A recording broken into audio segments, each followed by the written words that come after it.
Man, I was sleeping on this one.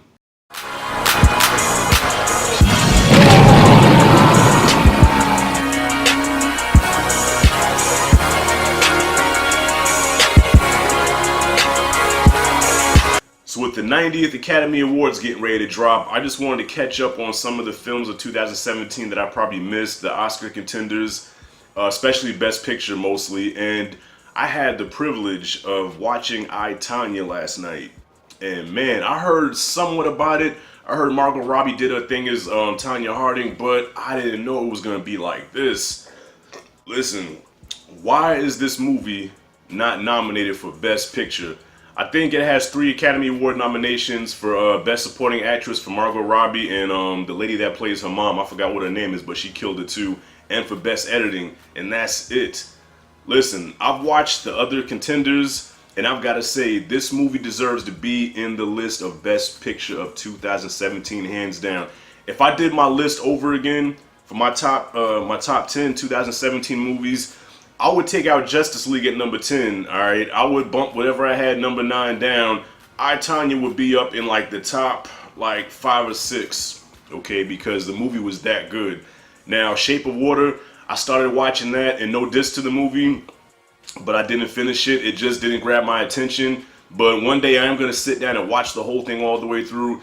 Dunkirk I didn't finish because it didn't get my attention. Nowadays, it's kind of hard for movies to get my attention just because I just, you know, the new movies are not really, especially like the indie movies, like the ones that are really like Oscar bait, you know what I'm saying? Like, it's hard for me to get into those movies because there's like no entertainment value really. You know, I mean, yeah, aside from appreciating the art, I want to be entertained. That's the whole point of watching movies, is to be entertained.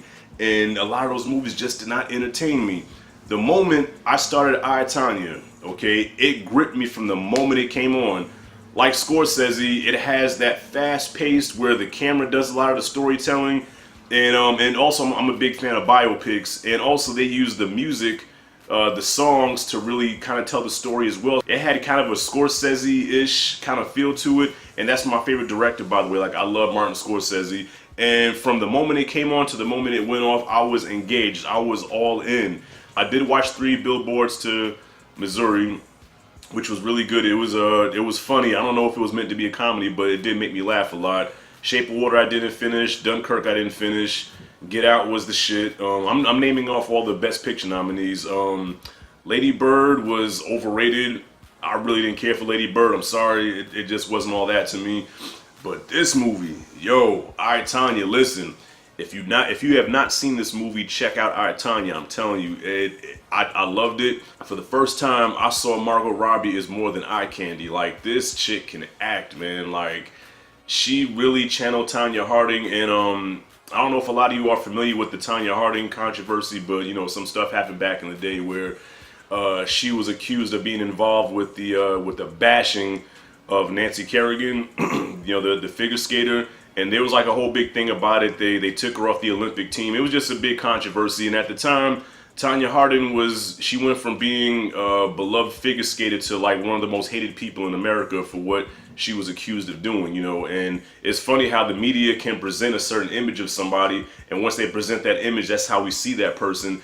But this movie really goes into depth of Tonya the character, you know, the Tonya the person. Like, it's a real character study from when she was a child, her upbringing, to, you know, the stuff that happened, to the aftermath of it. And this movie, like, it's a biopic, but what I liked about this is that it showed the points of views from a few people. Like, for example, if you watch What's Love Got to Do with It, that's just the point of view of Tina Turner. I'm pretty sure if Ike Turner would have do his version of What's Love Got to Do with It, Ike Turner's version would have been Tina going upside his head and Tina raping him in the studio, okay? But we got Tina's version, so it was good to see this film wasn't all about just Tanya's side of the story. You know, it had her mother's side, and Sebastian Stan, you know, who played her husband, and he was unrecognizable. I didn't recognize Sebastian Stan. I was like, wait a minute, Winter Soldier and Harley Quinn together, huh? And so you really don't side with Tonya in this movie because, you know, you're hearing other sides of the spectrum. And also, she refers to a lot of things as not being her fault, which is what a lot of us do. Like, a lot of us, when things happen in life, we always say, well, it's not my fault, and you know, I don't know why this happened. And you know, a lot of times we don't take accountability for what we do in life, and then the consequences after that, you know. So we're all guilty of that, man. So it showed Tonya as a real person, and she did have a fucked up upbringing. Like, her mom was like, the lady that plays her mom, she's nominated for an Oscar, and man, did she kill it. She crushed it in this movie, and man, yeah, she deserves the Oscar.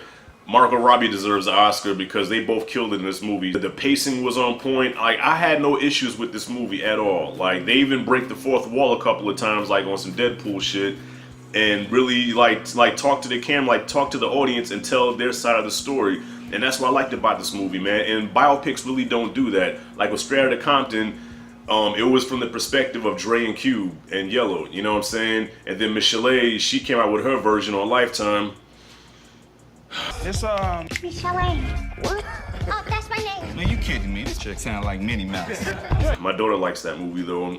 In this movie, it shows that Tonya is very flawed. She's got some issues. She's got some demons. But you know, you do feel sympathy for her because she was just a girl trying to pursue her dream. And it's like, you know, like usually with sports stories, even if the character loses at the end, you feel like they did triumph. They did. There was a redeeming factor to their character, but there's none of that here. Like, you know, it shows going after something, not getting it, and the consequences of your actions. And I feel like this movie did it beautifully, but not to the point where you feel depressed or you really feel bad for her, but you just feel where she's coming from, because I think a lot of us has been there. So yes, man, I really enjoyed this movie, man. Why this is not an Oscar nominee for Best Picture, I don't know.